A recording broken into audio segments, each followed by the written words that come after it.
जय हिंद प्यारे बच्चों, आज हम कक्षा 9 के लिए सामाजिक विज्ञान का अध्ययन करेंगे और पाठ का नाम है प्राकृतिक वनस्पति तथा वन्य प्राणी। जैसा कि हम जानते हैं, भारत एक विशाल देश है, अतः इसमें आप अनेक प्रकार के जैव रूपों को देखते हैं। भांति भांति के वृक्ष, झाड़ियां, घास तथा भिन्न भिन्न पक्षियों से हमारा देश विश्व के प्रमुख 12 जैव विविधता वाले देशों में से एक है। लगभग यहाँ 47,000 विभिन्न जातियों के पौधे एवं लगभग 15,000 फूलों के पौधे हैं। भारत में लगभग 90,000 जातियों के जानवर तथा विभिन्न प्रकार की मछलियाँ पाई जाती हैं। प्राकृतिक वनस्पति का अर्थ है कि वनस्पति का वह भाग प्राकृतिक रूप से बिना इंसानों की सहायता के उग जाता है, उसे हम प्राकृतिक वनस्पति कहते हैं। इसे हम अक्षत वनस्पति भी कहते हैं। वह वनस्पति जो कि मूल रूप से भारतीय है, उसे देशज एवं जो पौधे भारत के बाहर से आए हैं उन्हें हम विदेशज पौधे कहते हैं। अब वनस्पति तथा वन्य प्राणियों में इतनी विविधता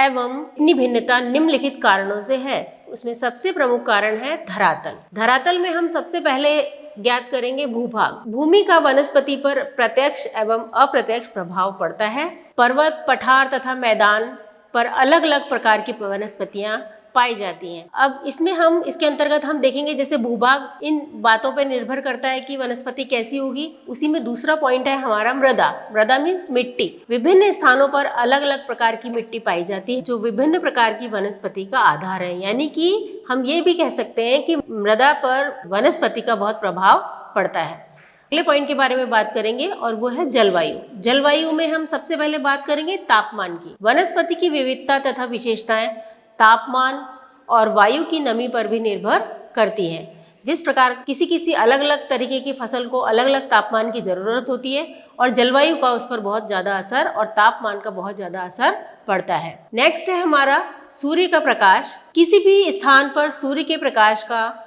समय उस स्थान के अक्षांश, समुद्र तल से ऊंचाई एवं ऋतु पर निर्भर करता है कि वहाँ की वनस्पति कैसी होगी। यानी कि हम सभी जानते हैं कि सूर्य ऊर्जा का स्रोत है और पौधों के लिए सूर्य एक प्राण की तरह कार्य करता है।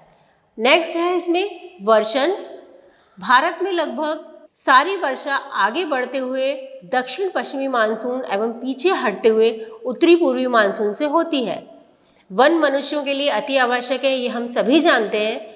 स्थानीय जलवायु, मृदा, अपर्दन तथा नदियों की धारा नियंत्रित करते हैं। ये बहुत सारे उद्योगों के आधार भी हैं। India state of forest report 2017 के अनुसार भारत में वनों का कुल क्षेत्रफल भारत के क्षेत्रफल का 21.05% है। अब हम आगे इसमें वनस्पति के प्रकारों के बारे में जानेंगे। सबसे पहले उष्णकटिबंध सदाबहार वन, दूसरा उष्णकटिबंध पर्णपाती वन, तीसरा उष्णकटिबंधीय कटीले वन तथा झाड़ियाँ, चौथा पर्वतीय वन और पांचवा मैंग्रोव वन। अब हम बारी बारी से विस्तार में इसके बारे में जानेंगे। सबसे पहले उष्णकटिबंधीय वर्षा वन। ये वन पश्चिमी घाटों के अधिक वर्षा वाले क्षेत्रों जैसे लक्षद्वीप, अंडमान और निकोबार द्वीप समूहों, असम तथा तमिलनाडु के तट तक है। इन वनों में पाए जाने वाले व्यापारिक महत्व के कुछ वृक्ष जैसे आबनोस, मोहगनी, रोजवुड, रबर और सिनकोना है। उष्णकटिबंधीय सदाबहार वन, दूसरा उष्णकटिबंधीय पर्णपाती वन, तीसरा उष्णकटिबंधीय कटीले वन तथा झाड़ियाँ, चौथा पर्वतीय वन और पांचवा मैंग्रोव वन। अब हम विस्तार से इनके बारे में जानेंगे। तो उसमें सबसे पहले हम उष्णकटिबंधीय वर्षा वन के बारे में चर्चा करेंगे। ये वन पश्चिमी घाटों के अधिक वर्षा वाले क्षेत्रों लक्षद्वीप, अंडमान और निकोबार द्वीप समूहों, असम के ऊपरी भाग तथा तमिलनाडु के तट तक सीमित है। ये उन क्षेत्रों में भली भांति विकसित होते हैं जहाँ 200 सेंटीमीटर से अधिक वर्षा एक साथ एक समय के लिए होती है। यहाँ शुष्क ऋतु पाई जाती है। इन वनों में वृक्ष 60 मीटर या इससे अधिक ऊंचाई तक पहुँच जाते हैं। चूँकि ये क्षेत्र वर्ष भर गर्म और आर्द्र रहते हैं, अतः यहाँ पर हर प्रकार की वनस्पति, वृक्ष, झाड़ियाँ व लताएँ उगती हैं और वनों में इनकी विभिन्नता ऊंचाइयों से कई स्तर देखने को मिलते हैं। वृक्षों में पतझड़ होने का कोई निश्चित समय नहीं होता, अतः यह वन हर समय हरे भरे से लगते हैं। इन वनों में पाए जाने वाले व्यापारिक महत्व के कुछ वृक्ष जैसे आबनूस, महोगनी, रोजवुड, रबर और सिनकोना है। इन वनों में सामान्य रूप से पाए जाने वाले जानवर हाथी, बंदर, लैमूर और हिरन हैं। एक सींग वाले गैंडे असम और पश्चिमी बंगाल के दलदली क्षेत्रों में मिलते हैं। इसके अतिरिक्त इन जंगलों में कई प्रकार के पक्षी जैसे चमगादड़ तथा कई रेंगने वाले जीव भी पाए जाते हैं। अब हम दूसरे वन के बारे में बात करेंगे, उष्णकटिबंधीय पर्णपाती वन। ये भारत में सबसे बड़े क्षेत्र में फैले हुए हैं। इन्हें मानसूनी वन भी कहते हैं और ये उन क्षेत्रों में विस्तृत हैं जहाँ पर 70 सेंटीमीटर से 200 सेंटीमीटर तक वर्षा होती है। इस प्रकार के वनों में वृक्ष ग्रीष्म शुष्क ऋतु में 6 से 8 सप्ताह के लिए अपनी पत्तियां गिरा देते हैं। जल की उपलब्धि के आधार पर इन वनों की आर्द्र तथा शुष्क पर्णपाती वनों में विभाजित किया जाता है। इनमें से आर्द्र या नम पर्णपाती वन उन क्षेत्रों में पाए जाते हैं जहां 100 सेंटीमीटर से 200 सेंटीमीटर तक वर्षा होती है। अतः ऐसे वन देश के पूर्वी भागों, उत्तरी पूर्वी राज्यों, हिमालय के गिरिपद प्रदेशों, झारखंड, पश्चिमी उड़ीसा, छत्तीसगढ़ तथा पश्चिमी घाटों के पूर्वी ढालों में पाए जाते हैं। सागौन इन वृक्षों की सबसे प्रमुख प्रजाति है।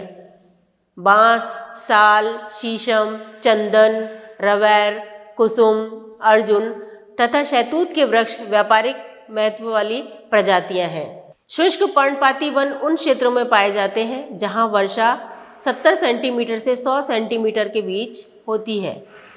ये वन प्रायद्वीपीय पठार के ऐसे वर्षा वाले क्षेत्रों, उत्तर प्रदेश तथा बिहार के मैदानों में पाए जाते हैं। विस्तृत क्षेत्रों में प्राय सागौन, साल, पीपल तथा नीम के वृक्ष उगते हैं।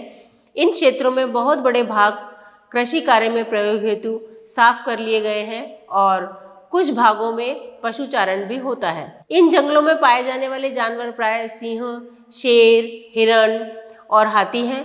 विविध प्रकार के पक्षी, छिपकली, सांप और केंचुए भी यहाँ पर पाए जाते हैं। अब हम बात करेंगे कटीले वन तथा झाड़ियाँ। जिन क्षेत्रों में 70 सेंटीमीटर से वर्षा कम होती है वहाँ प्राकृतिक वनस्पति में कटीले वन तथा झाड़ियाँ पाई जाती हैं। इस प्रकार की वनस्पति देश के उत्तरी पश्चिमी भागों में पाई जाती है।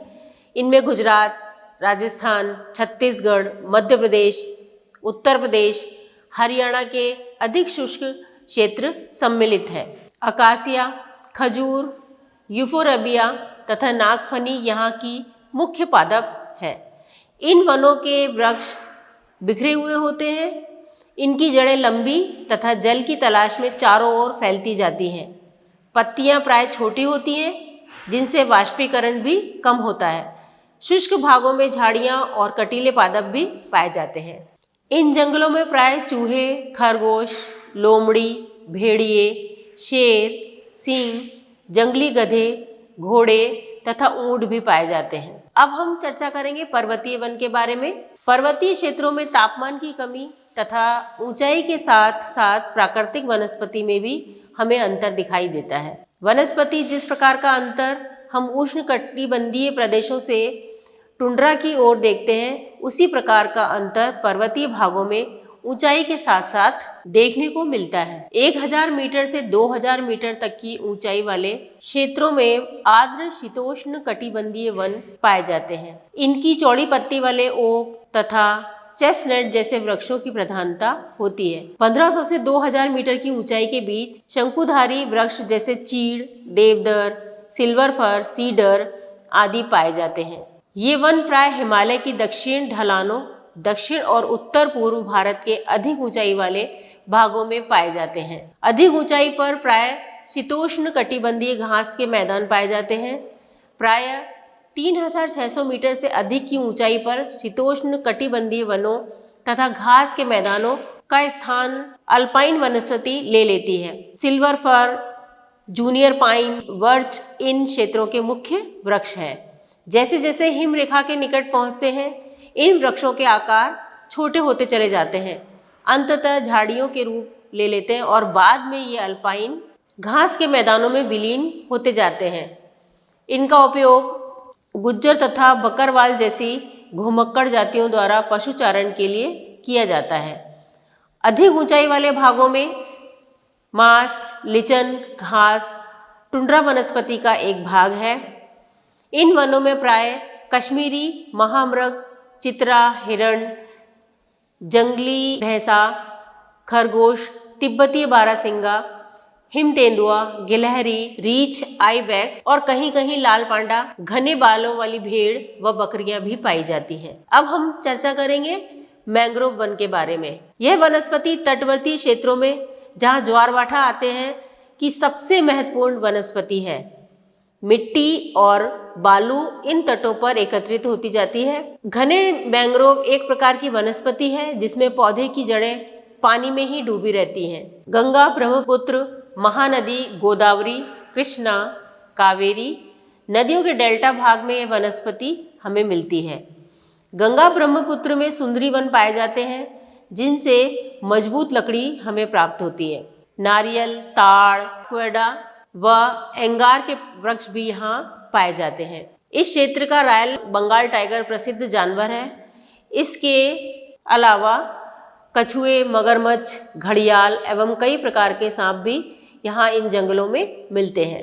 अब हम आगे वन्य प्राणियों के बारे में चर्चा करेंगे। वनस्पति की भांति ही भारत विभिन्न प्रकार की प्राणी संपत्ति में भी बहुत धनी है। यहाँ जीवों की लगभग 90,000 प्रजातियां मिलती हैं। देश में लगभग 2,000 से अधिक पक्षियों की प्रजातियां पाई जाती हैं। यह कुल विश्व का 13% है। भारत में विश्व के 4 से 8% तक उभयचरी, सरीसृप, स्तनधारी जानवरों में हाथी सबसे अधिक महत्वपूर्ण है और ये असम तथा केरल के वनों में पाए जाते हैं। क्या बच्चों आप जानते हैं भारत जीव सुरक्षा अधिनियम कब पारित हुआ? तो अब हम इसके बारे में बताएंगे। भारत जीव सुरक्षा अधिनियम सन 1972 में लागू किया गया था। भारत विश्व का एकमात्र ऐसा देश है जहां शेर और बाघ दोनों ही पाए जाते हैं। गुजरात के गिर जंगलों में शेरों का प्राकृतिक निवास है तथा बाघ मध्य प्रदेश व झारखंड के वनों, पश्चिमी बंगाल के सुंदरवन तथा हिमालयी क्षेत्रों में अधिकतम पाए जाते हैं। हिमालयी क्षेत्रों में पाए जाने वाले जानवर अपेक्षाकृत कठोर जलवायु को सहन करने वाले होते हैं। लद्दाख की बर्फीली ऊंचाइयों में याक जैसे जीव पाए जाते हैं। भारत में अनेक रंग बिरंगे पक्षी भी पाए जाते हैं। हमने अपनी फसलें जैव विविधता से चुनी है तथा औषधि पादपों का प्रयोग भी वन्य जड़ी बूटियों को बनाने में किया जाता है। यहाँ कुछ औषधीय पादप निम्नलिखित हैं जिनका यहाँ पर वर्णन किया जा रहा है। आयुर्वेद में लगभग 2000 पादपों का वर्णन किया गया है, जिनमें से कुछ प्रमुख जो हमारे दैनिक जीवन में काम में आते हैं उनके बारे में यहाँ चर्चा की जा रही है। उसमें सबसे पहला है सर्पगंधा। सर्पगंधा नामक औषधि या जड़ी बूटी यह रक्तचाप के निदान के लिए प्रयोग में ली जाती है। यह केवल भारत में ही पाया जाता है। दूसरा है जामुन। जामुन कौन नहीं जानता, आप और हम सभी गर्मियों में जब जामुन आते हैं सभी लोग जानते हैं। जामुन के पके हुए फल से सिरका बनाया जाता है। इसके बीज से बना हुआ पाउडर मधुमेह नामक रोग में अत्यंत लाभकारी होता है। अगला है अर्जुन। इसके ताजे फलों को निकाला हुआ रस कान के दर्द के इलाज में काम में लिया जाता है। फिर है बबूल। इसके पत्ते आँख की फुंसी के लिए उपयोगी होते हैं एवं इसका गोंद शक्तिवर्धक होता है। आगे हम चर्चा करेंगे नीम के बारे में। सभी को ज्ञात होता है ये पौधा लगभग हमारे चारों ओर हर जगह मिल जाता है। यह जैव एवं जीवाणु प्रतिरोधक है। फिर है तुलसी। तुलसी का पादप जुकाम, खांसी की दवा में इसका प्रयोग किया जाता है और ये कई जड़ी बूटियों या कई दवाइयों के काम में लिया जाता है। फिर है कचनार। अल्सर व दमा के रोगों के लिए प्रयोग में लिया जाता है। जिस तरह हमें वनों से अत्यधिक लाभ है, अतः उनका संरक्षण भी अनिवार्य है। जैसा कि हम जानते हैं कि मनुष्यों द्वारा पादपों व जीवों के अत्यधिक उपयोग के कारण प्राकृतिक संतुलन बिगड़ गया है। कुछ लालची व्यापारियों का अपने अत्यधिक व्यावसायिक फायदों के कारण इनका दुरुपयोग बढ़ता चला गया। अपने देश की पादप और जीव संपत्ति की सुरक्षा के लिए सरकार ने कई कदम उठाए हैं। देश में 18 जीव मंडल स्थापित किए गए हैं। इनमें से 10 सुंदरवन, नंदा देवी, मन्नार की खाड़ी, नीलगिरी, नाकरेक, ग्रेट निकोबार, मानस, पचमढ़ी, सिम्पलीपाल, अमरकंटक की गणना विश्व के जीव मंडलों में की गई है। भारत में 103 नेशनल पार्क व 535 वन्य प्राणी अभयवन और कई चिड़ियाघर राष्ट्र की पादप और जीव संपत्ति की रक्षा के लिए बनाए गए हैं, ताकि इस अनमोल विरासत की रक्षा कर सके, पर्यावरण को भी बचाएं। जैसा कि बच्चों अध्याय 5 में प्राकृतिक वनस्पति तथा वन्य प्राणी का भी हमने अध्ययन किया। सभी वनस्पतियों के बारे में यहाँ पर बताया गया, वन्य प्राणियों के बारे में बताया गया, वृक्षों के बारे में बताया गया। अब इस पाठ को समझने के बाद इससे संबंधित कुछ प्रश्न हैं जिनको इसमें पूछा गया है। प्रश्न कुछ संक्षिप्त हैं और कुछ विस्तार से दिए गए हैं। इसमें सबसे पहले है, भारत में पादपों तथा जीवों का वितरण किन तत्वों द्वारा निर्धारित होता है? जीव मंडल निचय से क्या अभिप्राय है? कोई 2 जीव मंडल निचय के उदाहरण दीजिए। कोई 2 वन्य प्राणियों के नाम लिखिए जो कि उष्ण कटिबंधीय वर्षा और पर्वतीय वनस्पति में मिलते हैं। जिसमें ये पूछा गया है कि अंतर बताइए। सर्वप्रथम वनस्पति जगत तथा प्राणी जगत, दूसरा सदाबहार और पर्णपाती वन, इनके बारे में अंतर बताइए। नेक्स्ट क्वेश्चन, भारत में विभिन्न प्रकार की पाई जाने वाली वनस्पतियों के नाम लिखिए उनकी ऊंचाई के आधार पर। भारत में बहुत संख्या में जीव और पादप प्रजातियां संकटग्रस्त हैं, उदाहरण सहित लिखिए। भारत वनस्पति जगत तथा प्राणी जगत की धरोहर में धनी क्यों है, विस्तार से बताइए। अब यहाँ पर कुछ प्रश्न ऐसे हैं जिनके बारे में संक्षिप्त टिप्पणी लिखनी है। पहला, उष्ण कटिबंधीय वर्षावन के बारे में लिखिए। दूसरा, उष्ण कटिबंधीय पर्णपाती वन के बारे में लिखिए। धन्यवाद। जय हिंद।